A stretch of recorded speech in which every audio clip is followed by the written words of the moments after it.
Danny, it's time to go to the Rude Guest Hotline. Rude, the most reliable heating and air conditioning products in the DMV. And to break down the Commanders and the Cowboys, our guy, Jay Gruden. On air and on the road, Jay Gruden is driven by the Ted Britt Automotive Group, Ted Britt Ford and Chantilly in Fairfax, your F-150 headquarters, Ted Britt Lincoln and Chantilly, and Ted Britt Chevrolet in Sterling, all home to Ted Britt for life, lifetime vehicle coverage. See and shop them all at tedbritt.com. Jay, the Commanders give up 410, 6.6 per play. Dak does whatever he wants, throwing for 260 and 3, rating over $130, and they get doubled up on the road in the division. What'd you make of yesterday?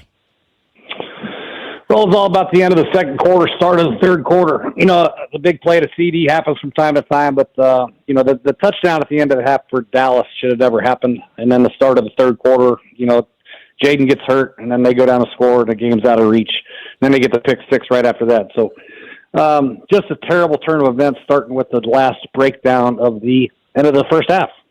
So it's 20-15 to your point. The Cowboys get the ball back, and they score a 72-yard drive for 7 points in 35 seconds right before the half. Now, you say it shouldn't have happened. They get the long 40-yard completion, perfect throw, perfect catch, pretty tight coverage, and then they get a 33-yard run down to the 2. So what did you hate most there? Why? What could Washington have done? I hated leaving Marshall and Lattimore man-to-man against Pickens. Why can't we play a little safety over the top and make him check the ball down? And worst case, Aubrey kicks a 75-yard field goal at the buzzer. That's my issue. Lattimore he struggled. He gave up a PI penalty earlier, and Pickens is a hell of a player. On those 50-50 balls, he catches 75% of the son of a gun. So I would not have left Marshawn Lattimore one-on-one in that situation on 2nd and 17 with 30 seconds to go in the half. Do you think they do that too much? Like, did you have an issue scheming, play calling defensively in general? No, obviously they're going to have to do it from time to time, but in that situation with 30 seconds to go in the half, I think 10-yard gains aren't going to kill you. Like I said, you force Aubrey to kick a 70-yard field goal at the half. At the end of the half, maybe he breaks a record, maybe he doesn't. But to give up a one-on-one, just a jump ball, 50-50 ball, I just didn't like the position they put Marshawn in that particular time. Yeah, that drive started with a sack, too, which is that much more unbelievable. Yeah. They went that far in that little amount of time with a sack to start the drive. That's what I was saying. It was 2nd and 17. Totally right, yeah. What do you make of the defense in general? And if they called to ask you your opinion and fixes and ideas, what'd you tell them? I mean, I don't know what solutions there are, Jay. Yeah, we kind of knew this coming in. The pass rush would be an issue, and the back end is work in progress, I guess. Linebacking play is very physical, but the range isn't that great. So I don't know what the issue is or what the solution is. I think there can't be the 35 to 50-yard games, a 75-yarder right down the middle of the field and cover 2. The penalties, we got to eliminate the penalties, the PIs on Marshawn. And just continue to play fast and physical football and get the guys on the grass, be good sound tacklers, but avoid giving up a big play. Jay Gruden with us here on G&D. My untrained eye, all I do is, watch football and then talk about it the next day, Jay. But, you live this thing. They look slow to me defensively. It just feels like there's not a lot of team speed out there. I'm sure maybe individually somebody would, win a race over someone else on another team, but it just doesn't feel like they move very quickly on defense. A, your thoughts on that, and B, again, how would that change how you played? Well, they don't have a lot of team speed. Linebackers aren't very fast. Bobby's a Hall of Fame linebacker. He's lost a step or two. Frankie is not a sideline-to-sideline player. The safeties aren't very fast. All I know, Jeremy, he's probably 4'7" guy. Jacob Martin. These guys don't run very good. Marshawn's, at the tail end of his career, he doesn't have the same bursting speed he had at Ohio State. So they don't have a lot of fast twitch guys on their defense. They do it all by stunting and twisting and being good sound tacklers. But when they get out in space and have to make plays, they struggle. And we've seen it over and over again. So, I guess this is redundant to what Danny asked you, but what's the prescription? Like, now you've got this gauntlet of the Chiefs, 61 points the last 2 weeks. Seattle, Darnold's playing really well. Detroit after that. Dorrance Armstrong's been lost for the season with a knee injury. What can they do to mask this thing after a game where they gave up big plays of 74, 44, 37, 33, 24? Well, I think you have to turn into the Dallas Cowboys, and the Dallas Cowboys are doing the same thing. Their defense is horrible. They give up 40 points. They scored 40 points at home and tied, for God's sakes. So you got to play really good, efficient offense. You got to run the ball and keep the clock and score a lot of points and try to keep your defense from giving up the big play. Make bend but don't break. Be good sound tacklers and try to create some turnovers somehow, some way. Whether it's a creative blitz, a hard tackle, a group tackle, people flying to the football, getting their hands on the ball and trying to get the ball out. They have to figure out ways to force turnovers and quit giving up big plays. And then offensively, possess the football. Are takeaways schemed, or do players make plays? And like when you were a part of teams, players make plays, and you force teams into making mistakes. By frustrating them, throwing into coverage. It's changing up your zones, getting some pressure. Around them, so they can't step up in the pocket. And maybe not see a hook defender or a safety coming down or whatever. They're forced, but and sometimes you just got to go out and do it. So if you, again, just thinking of your time as a head coach, I could live with giving up something if I'm getting something. In other words, if I give up no big plays, but it means no turnovers because I'm playing soft, keeping everything in front, I could live with that. If I'm getting a lot of turnovers, I can give up some of these chunks because I'm kind of living and dying by the sword. They're doing neither at this stage. Just, again, your reaction. No, you're right. It's a struggle. We kind of knew that coming into the season. The defense, they drafted Trey Amos, and they didn't really address a lot of the issues they had. We talked about the pass rusher need. They went out and got Von Miller, who's 30-something years old, and not really a lot of free agent moves or draft moves to really help this defense out. So we know they're going to struggle a little bit. And they're playing a Cowboy team, which probably is, personnel-wise, probably the best offense in football, one of them. With the weapons that they have, with CD coming back and Pickens and Javonte, and obviously Ferguson and Dak playing at a very high level. So that's a tough game on the road.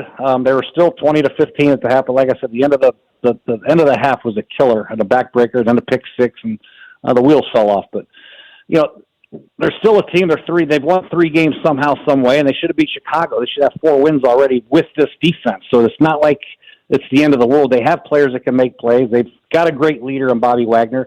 They'll get going. Dan Quinn's a very good defensive football coach. We just got to get the offense going, get Jayden back on the field, and win some games 30-25.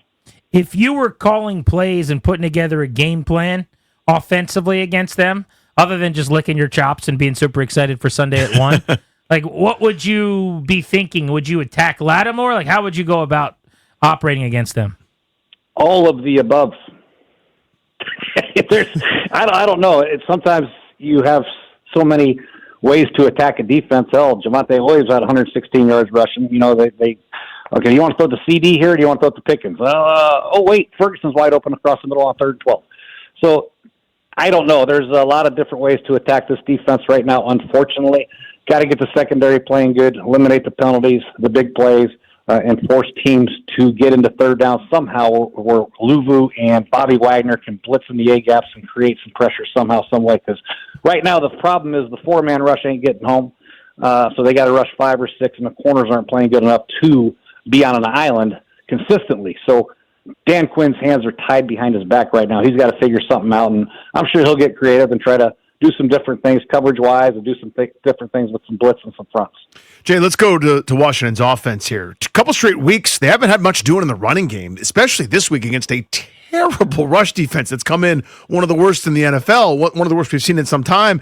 And it looked like, they were the 2000 Ravens with Tony Siragusa and company shoving on this Washington front. Couldn't get anything going in the ground game. What are you seeing? Yeah, I think the offensive line is not getting the movement necessary. It's been a struggle. They tried to bring in Scott a couple times. They used the big tackle as an extra tight end.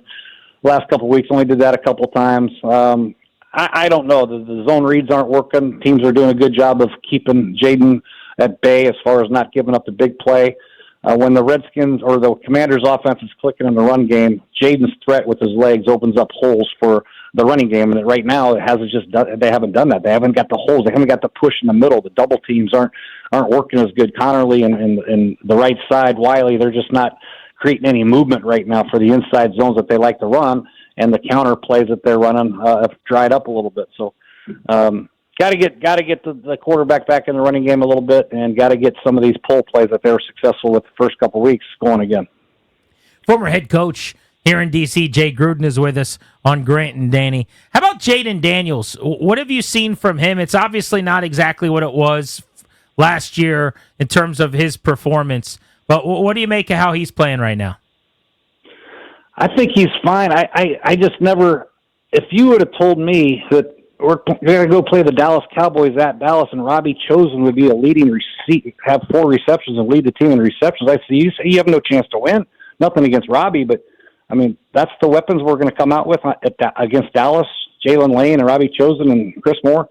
They got to get their guys back. They need Debo. They need Terry. Obviously, Noah Brown. These are big injuries for this football team. A lot of teams have had them, but when you lose your top 3 receivers, somebody's got to step up, but who's it going to be? And I can go to every roster. If you lose Jamar Chase and T. Higgins and their slot receiver, who they playing with? We don't know either. So they got to get those guys healthy. It's just been horrific to watch the injuries happen to the same receiving room like the Commanders have had happen because he doesn't have anybody to throw to. You're working man-to-man for Zach Ertz, who's 30-something years old, against a young safety. It's not a lot of separation for Jayden to feel good about letting the ball rip like he did last year. No doubt about it. We were talking earlier, though. There is one team. I mean, San Francisco was without 3 receivers and a starting quarterback, among other injuries. They're 5-2, and they don't seem to miss a beat. They're without Fred Warner. They scored 20 points. They scored 20 points. Right. They won 20-10. So it's not like they're lighting the scoreboard up. They're running the ball. They still have the best receiver, the running back in football, and the best left tackle in football. So they're still okay with Christian McCaffrey. We don't have a Christian McCaffrey to hand it to or throw to either. So I don't know. I mean, we're going to throw to Jerry McNichols. On a choice route. I don't know where to go to. I don't know. If I was designing plays, Cliff's got to be like, okay, I like this play, but if they play man-to-man, who's our man? Who's going to win in man-to-man? I got to run these pick plays and all this stuff. And I don't know. It's just very tough from a personnel standpoint right now. We talked about if Terry McLaurin held out and didn't play, I thought the receiving room was going to be bottom third of the league. Now that Debo's out, now where are they? So got to get the guys healthy, and then I think everything will be okay. In terms of that, how difficult is it? I mean, I know you went through this with Jordan Reed and a number of other guys where maybe there's uncertainty around the health, right? I mean, you got one game plan for if they're healthy, one game plan for not, one game plan for compromise. Like I'm thinking of last week. Now, Debo didn't make the trip to Dallas, but last week he was active. Clearly wasn't himself, though. How does that affect an offensive coordinator or head coach? Major. I can remember Jordan Reed. He's ready to go Friday. And then Saturday they told me he's back in concussion protocol. I'm like, okay, there goes half my game plan. I don't think I can run these same plays as Jeremy Sprinkle. So it's very, very difficult and just something you got to deal with. You're hoping that the concepts that you have, they can beat the 3 deep, the 2 deep zones. And then if they play man-to-man, you got to come up with creative ways to get guys, pick plays and option routes and things, stacks and bunches and try to do some things to create some separation for the guys. Jay Gruden just mentioned Jeremy Sprinkle. Poor Jeremy Sprinkle. I did not have that. I love Jeremy. We caught a sprinkle of shrapnel just now. Jeremy caught a stick flat for a touchdown against the Jaguars. We beat him, man. I'm telling you, he can run a flat route now, but I'm not going to put him run an option route on a linebacker or safety, for God's sake. No, you shouldn't do that. Rightfully so. By the way, that's Toby's least favorite Redskin of all time, just so you know, behind the scenes here. Our guy Toby Alton. Oh, we love Sprink. I like Sprink. He's a nice fella. He always did some nice dance in the end zone. I say always. Always that time? He caught a lot of... Yeah, exactly. I think I saw the dance 2 or 3 times in whatever number of games he played. But he did always have a nice dance, Sally. On Daniels throwing the football, is there something to... He has not been as accurate, and I wonder, is that a practice thing maybe, or like... Because I think about it as the injuries at receiver, but it's Zach Ertz. He misses by a mile yesterday on a 16-yard completion. Jalen Lane, who he's got as much time on the field with since day one of camp as anybody, he's off by a lot on the sideline. Chris Moore coming back to the ball, same thing. And these were not misses last year. Is that a practice thing or a health thing or a knee brace thing? What do we think about that? Well, I think the Chris Moore one, I think Chris Moore was too deep. I think Jayden was doing quick game footwork and let it fly, and Chris Moore was still running down the field. I think he went like 10 yards instead of 6 like he's supposed to.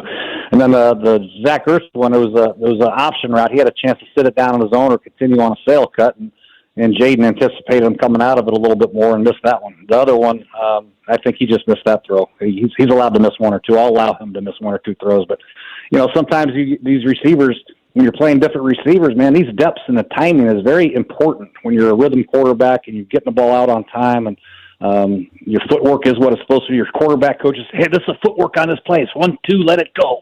You know what I mean? And when you do that and the receivers aren't turning around at the right time, it's going to look like it's a quarterback's fault. But I don't think they were all on Jayden. I think a couple of them were. But there are a lot of times where he's got pressure. The right tackle's still giving up way too much pressure. They're giving up a little bit push inside, so he's not really comfortable, able to let his feet set and rip the ball. He's throwing off his back foot a lot because of the pressure. How would you handle this week as a head coach, Jay, after a disappointing loss last Monday, then a brutal one yesterday where you just got smacked around and bullied and just destroyed, Frank, with all the injuries? Is this light a fire week, or is it like, hey, I'm big brother, kumbaya in a circle, let's all come together, and hold hands and talk about something that's special to us kind of week? Like, how would you handle as a head coach? Is it fire and brimstone, or let's try to make everybody feel better? Well, who do you play and when do you play them? The Chiefs on Monday night. Yeah, it's fire and brimstone. Fire we got to get after brimstone. their ass. I mean, you know what I'm saying? You got to turn it on. We're not going to get embarrassed on Monday Night Football. This is a huge game. Everybody's going to be watching. We got to get these guys going. Ain't no more big plays, no more PIs, no more false starts. Quit hold Connerly. I mean, we got to get our asses together. We got to get together and play hard and play fast and put our best foot forward. Chiefs aren't unbeatable. The Jaguars beat them, for God's sakes. We got to go out there and get a big win on the road. Code Red. We going Code Red this week, Jay? I don't know if it's Code Red yet, Danny. Grant, it's not yet Code Red. I'll let you know when it's Code Red, all right? But right now, it's just let's pick these guys up. Let's get them some confidence. Let's let them know that, hey, we got a game Monday night. Nobody cares about what happened against Dallas. Let's all focus on the Kansas City Chiefs, what we can control, and that's how we practice and how we prepare for the Kansas City Chiefs. That's it.